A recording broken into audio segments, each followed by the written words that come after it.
Alina Whitmore had grown used to blending into the background, even when all eyes were supposed to be admiring her. Weddings used to be her favorite kind of gathering, back when life still had rhythm and uncomplicated joy. But tonight, sitting at the celebration of her college roommate, who now beamed in her husband's arms, surrounded by swirling fabric and golden lights, Alina sat tucked away in the so-called VIP seating. It was a pretty corner, decorated with blooms and a soft arch of flowers, but to her it felt like a quiet exile. Her designer dress fit perfectly. Her makeup was flawless, but the chair beneath her was not the one she imagined on nights like these. Her wheelchair made her feel both visible and unseen all at once.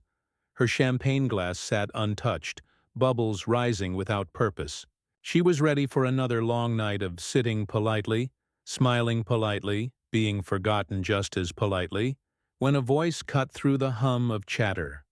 "Will you be my date?" It belonged to a man, though not the slick-suited kind often found at these functions. Instead, he wore a slightly wrinkled gray shirt with the sleeves rolled, jeans faded at the knees, and sneakers that had clearly seen better days. His eyes were brown, steady, and surprising. No pity, no awkwardness, just presence. Alina blinked, a little startled. "I don't dance," she said before she could stop herself. The words were sharp, defensive. "I'm paralyzed." People usually stumbled at that point, mumbled apologies, awkward smiles, retreat. But this man just shrugged and smiled gently. "I didn't ask you to stand. I asked you to be my date." His calmness rattled her more than pity ever could. She was used to people looking away. He didn't. Next to him, almost hidden by his legs, stood a tiny girl no older than 3. Her lavender dress puffed wide around her knees, ribbons bouncing in her soft curls. She perched a cookie in one hand and a stuffed bunny in the other. Her gaze locked straight onto Alina, wide and curious. "I'm Luna," the girl announced with absolute seriousness. Then, with the unquestioning certainty of a child, she tugged on Alina's hand. "You can dance with me instead." Alina's throat caught. "Sweetheart, She stopped because Luna had already laced her little fingers through hers. With a triumphant giggle, the girl twirled beneath their joined arms as though the world had just expanded into a stage. Then she lifted her chin.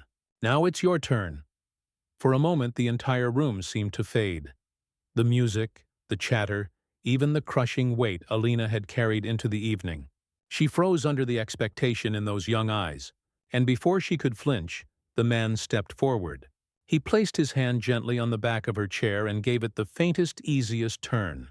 The chair glided in a small arc. Not a step, not a leap, not what she used to know, but a dance all the same. A sound escaped her. Not a sob, not a sigh, a laugh. Light and startled, like something breaking free after years in hiding. Luna clapped with joy. "See? I knew you could." Alina's heart flipped. She glanced down at their joined hands, then her motionless legs, then back up to the man crouched beside her. He wasn't crowding, wasn't performing a gesture to be noticed. He was simply there. His voice softened. "You don't have to explain. She doesn't ask questions. She just believes."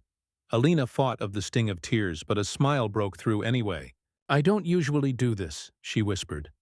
"I figured," he replied with a playful tilt of his head toward the laughing crowd. "You looked like you needed someone who didn't care about usually." She took him in properly now. The worn sneakers, the frayed edges of his shirt, the quiet gravity of a man raising a child on his own. He was everything her polished world wasn't, and yet he felt like the solid thing she'd been missing. "No one's asked me to dance since the accident," Alina whispered. "Not once?" His brows knit, then softened. "Then maybe it's time someone finally did." She laughed again, easier this time. And for the first time in years, she didn't feel like a symbol. She felt like herself. The next morning in Kevin's kitchen, sunlight slanted through the curtains, bright across crayons and paper. Luna hunched over her drawing, her tongue sticking out in concentration. Kevin sipped his coffee, watching. "What are you drawing? The wedding?" Without looking up, Luna shook her head. "No, us." He leaned over her shoulder. There on the page stood 3 stick figures, one with glasses and messy dark hair. That was Kevin. One in purple with bouncing ribbons. That was clearly Luna. And the third, with bright yellow hair flowing past a line-drawn wheelchair in purple ink, that was Alina. At the top, crooked and confident, Luna had scribbled, "Family." Kevin's chest tightened. Something about it stirred both hope and fear. That afternoon, as he buckled Luna into her car seat, he hesitated, phone in hand. Alina hadn't exactly invited connection, but he couldn't shake what he saw in her eyes last night. Not pity. Not even loneliness. Something smaller, rarer. A flicker of wanting to belong again. He typed carefully, "Hi, Elena. This is Kevin from the wedding. Luna made a drawing of you and wants to show you. Could I send it to you? Maybe. Over coffee, if that's okay." He hit send, nerves buzzing. Miles away, Alina's phone buzzed in her silent apartment. Floor-to-ceiling windows, endless city skyline, expensive calm, and echoing emptiness. She sat in her chair, staring down at the glowing message. For so long, her life had been boardrooms and bravado, walls built after tragedy. Memories of twisted metal, rain on asphalt, Mark's hand slipping from hers, the sudden lonely silence of being a fiancé who survived. Everyone since then had only given her pity. No one had chosen her. But last night, a man in worn sneakers and a tiny ballerina child had. Her fingers trembled as she typed back, "Hi, Kevin. I'd love to see Luna's drawing. And coffee sounds nice." Almost instantly came the reply, a photo of 3 smiling stick figures under a sun with a happy face. Alina's lips curved before she realized. It wasn't polished. It wasn't practiced. But it was real. For the first time in years, her white apartment wall no longer looked like absence. It looked like space for possibility. Later that week, traffic roared at a busy crosswalk.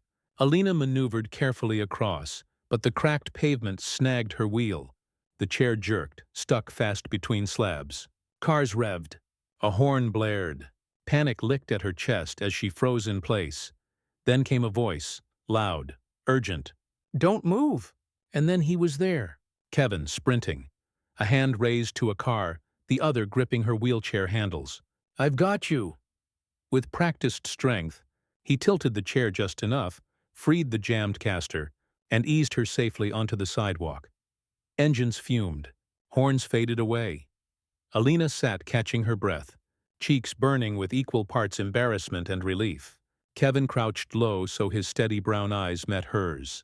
"Are you hurt?" "No," she said softly. "Just surprised," he smiled, gentle but steady. "That makes 2 of us. I didn't think I'd see you again outside my daughter's artwork." Her lips finally curved, shaky but true. She let out a breath that might have been a laugh. Neither did I. They stood there, the silence, not awkward, just full. He rubbed the back of his neck. "Listen, we were just on our way to get dinner. There's this little Thai place 2 blocks down. Want to join us? Luna would be over the moon." Elena hesitated, but Luna's drawing had been taped to her fridge for 2 days now.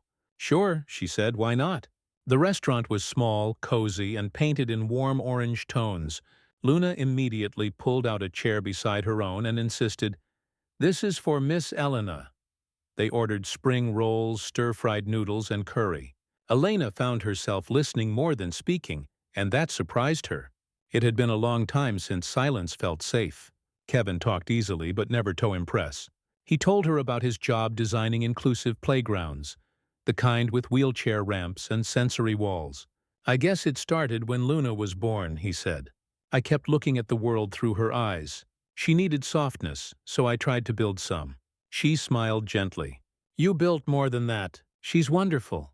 Kevin's expression shifted, fond but a little wistful. "Her mom left when Luna was 1.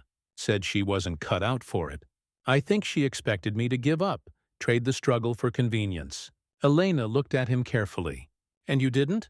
"No, I just figured Luna deserved someone who stayed." He said it without bitterness. Just fact. Elena's chest tightened. She looked down at her untouched tea. "I used to think people leaving was a sign I wasn't enough," she said quietly. Kevin didn't interrupt. She looked up, blinking fast. Turns out they just weren't built to stay. Their eyes met across the table. He didn't try to fill the silence, And maybe that was what made her keep going. "I haven't talked about any of this in a long time," she said. "You don't have to," he replied. "You don't owe me the details," she swallowed. "But you still care." He leaned in slightly. "Elena, you don't have to be strong to earn someone's respect. You survived something most people couldn't. That's more than enough reason for me to admire you." The words hit deeper than she expected. Not because they were dramatic, but because they weren't. There was no pity in his eyes, no expectation. Fist quiet understanding. Her lips parted as if to speak, but nothing came. Her hands trembled slightly in her lap. And then, without warning, tears slipped down her cheeks, silent and slow. Not because she was in pain, not because she felt broken, but because for the first time someone had seen the weight she carried and didn't ask her to prove it existed. Kevin didn't move, didn't panic. He just reached across the table, rested his hand gently over hers, and said nothing. And that was everything. The late afternoon sun filtered through the tree branches, casting a soft golden glow over the playground. It was unlike any Elena had ever seen. Ramps instead of stairs, swings with back support, textured panels for sensory play. Everything was built with intention. Inclusion wasn't a feature here. It was the foundation. Kevin stood beside her, hands in his pockets, watching Luna dart toward the climbing structure. "This one took 2 years to get approved," he said. "They said it wouldn't be cost-efficient." Alina glanced at him, eyebrows raised. "And I built it anyway." She smiled. They moved toward a bench under a wide oak tree. Elena wheeled slowly, taking in the space. Children laughing, parents chatting. No stares, no awkward silences, just play. "You made this possible," she said. Kevin looked over at her. "I just gave them what they deserved." She nodded, but her hands curled around the armrests of her chair. Her voice when it came was quieter. "I used to go to therapy physical twice a week for 6 months after the accident." He didn't speak, just listened. "I tried, but the progress was so slow. My doctors didn't think I'd walk again. My fiancé left, friends stopped visiting. It got harder to believe in something no one else believed in." Kevin crouched beside her, one arm resting on the side of her chair. "Do you believe in it now?" "I don't know," she admitted. "It's easier not to hope." He tilted his head. "What if we made it simple? No pressure. Just 2 steps a day with someone who won't let go." Elena looked at him, unsure whether to laugh or cry. He stood and offered a hand. "Come on, let me show you something." They moved to a quiet corner of the park where a rubber mat covered the ground and parallel bars stretched across a short distance. Kevin locked the brakes on her chair. "You trust me?" She hesitated, then nodded. He gently placed one arm around her back, guiding her hand to the bar. "All right," he said. "1 foot forward, that's all." Elena's muscles tensed. Her breath was shallow. "Luna," Kevin called. "We need a coach." The little girl came running, hands clapping. "Okay, 1, 2, 3, go." Elena exhaled. Slowly, with effort, she shifted her right foot forward, then the left. 1 step, 2. Her knees trembled. Kevin held firm. "That's enough," he said. "You did it," she nodded, lips tight. Back in the chair, her breath came in short gasps. Luna beamed. "You're amazing." The next day they returned, then again the next. 2 steps, then 4. Luna counted with enthusiasm. Kevin never pushed too hard. He was there when she wobbled, when she wanted to quit. On the 5th day, Kevin stood behind her, one hand steady on her back. "Let's see how long you can stand," he said. "No walking. Just breathe."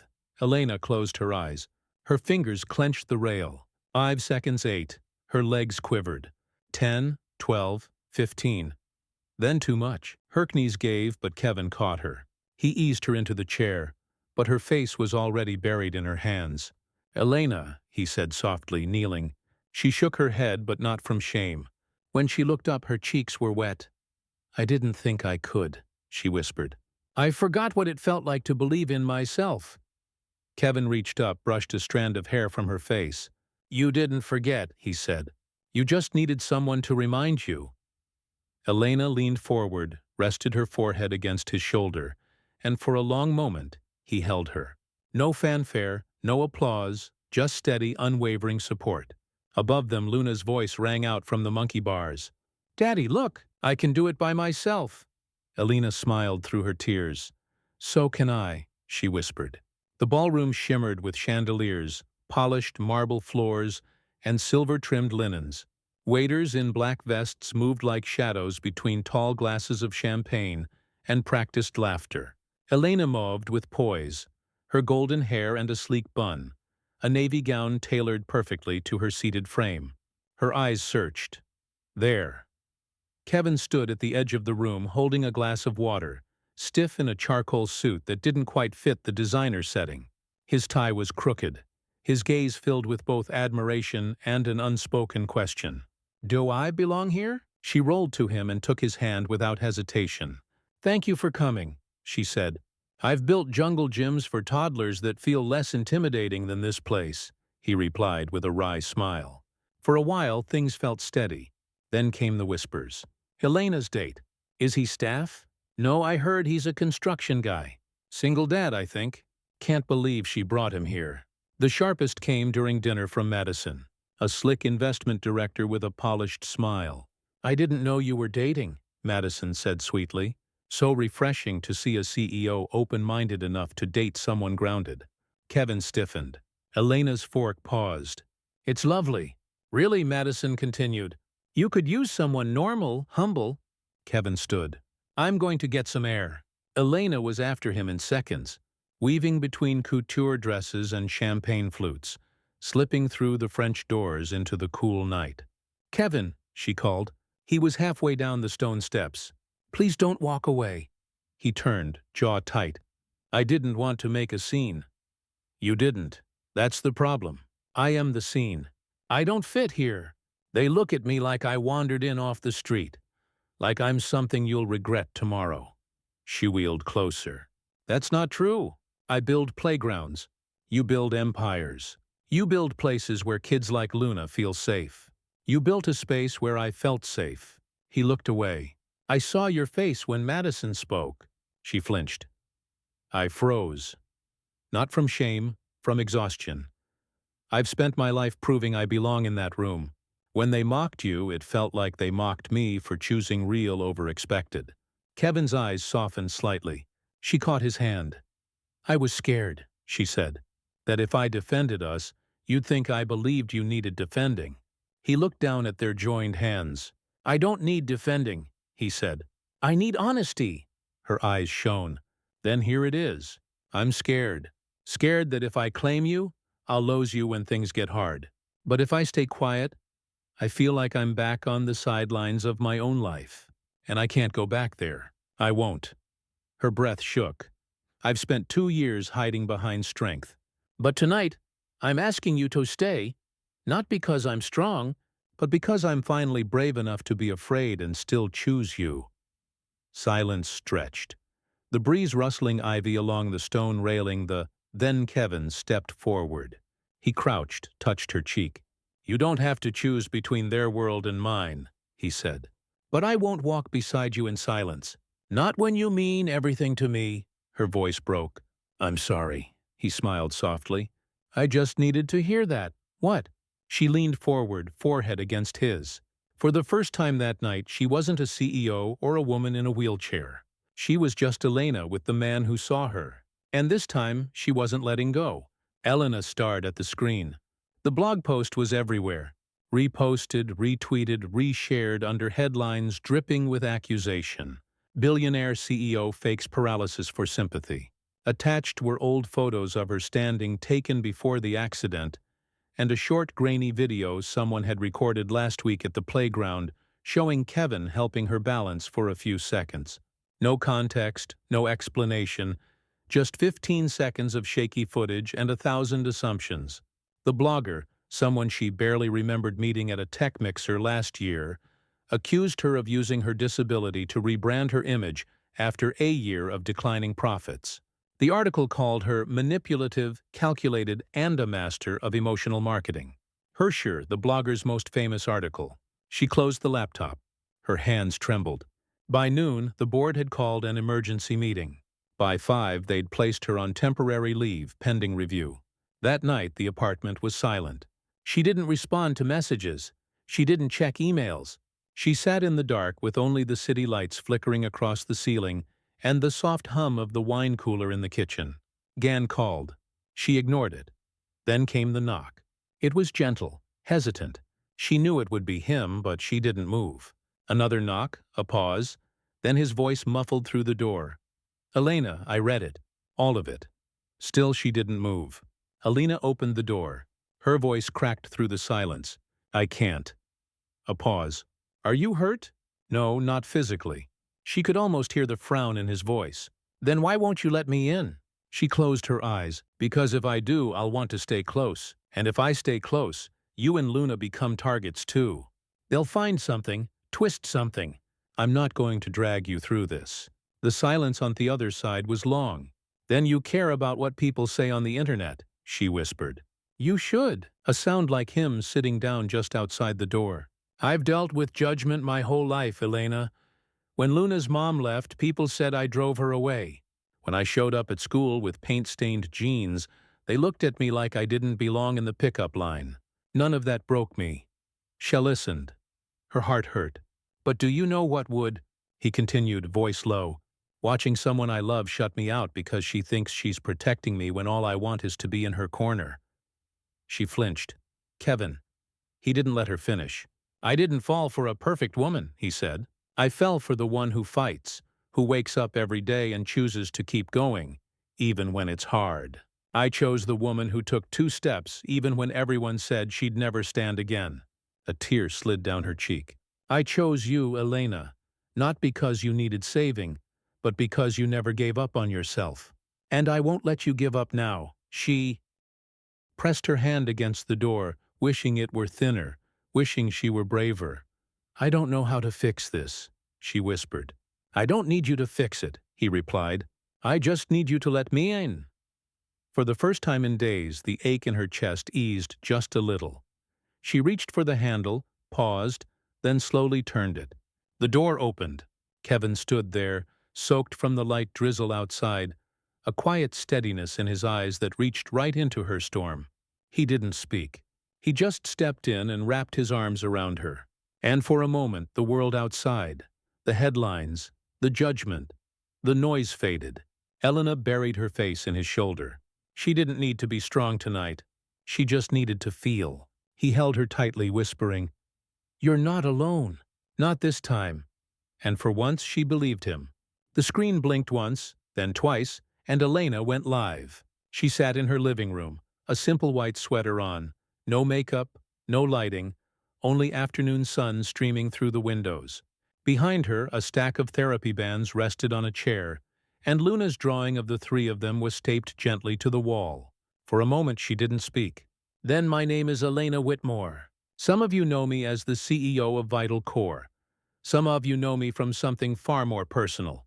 She inhaled, steadying her voice. 2 years ago, I was in a car accident. I lost the use of my legs. I also lost my fiancé, my sense of purpose, and for a long time I thought I'd lost my worth. The comments started slow, then faster. Hearts, sad emojis, words like, "Stay strong and we see you." But last week, she continued, someone accused me of faking my injury, called me a liar, said I used my condition for attention, and while I could stay quiet, I realized silence protects the wrong people. She tapped a button. On screen, a short video began to play, grainy but alive. The wedding from weeks ago. Elena in her wheelchair laughing. Luna spinning her hand. Kevin gently turning the chair. The crowd clapping. The first dance. Elena's eyes didn't leave the camera. That moment was real. That joy was real.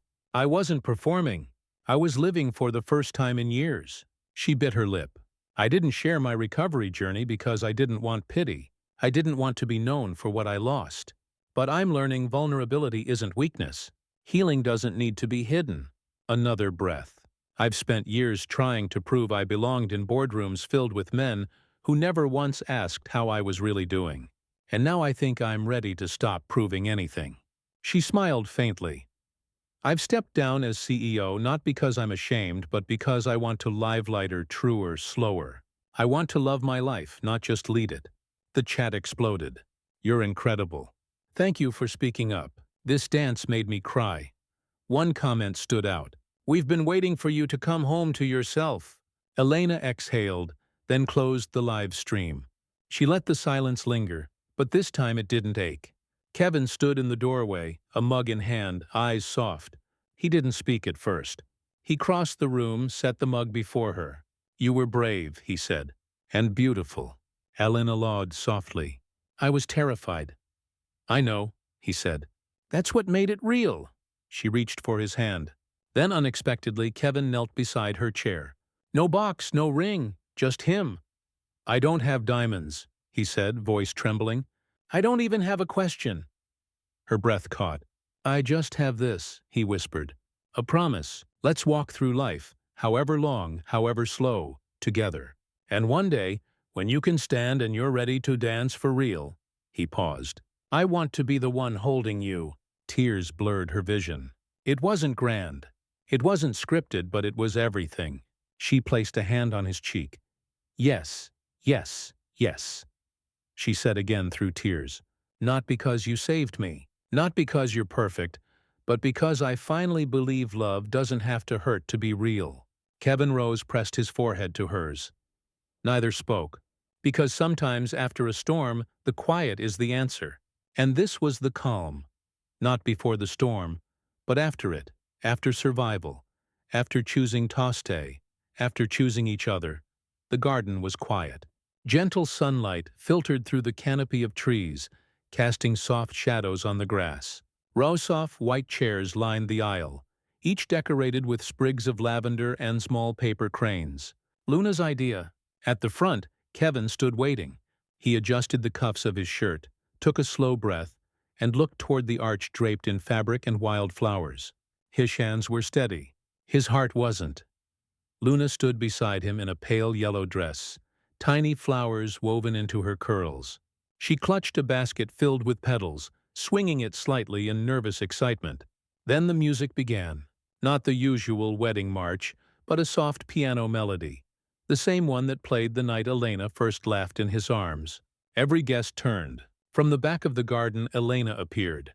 She was wearing a simple, elegant gown, ivory silk that shimmered in the sun. Her golden hair flowed freely over her shoulders, but it wasn't the dress or her beauty that silenced the crowd. It was the way she walked step by step, unsteady, trembling, but unassisted. No wheelchair, no cane, just her walking forward with every ounce of strength and will she had built over months of quiet, private battles. She didn't rush. She didn't smile wide. She simply walked. And Kevin, his chest tight, throat burning, stepped forward and offered his hand when she reached him.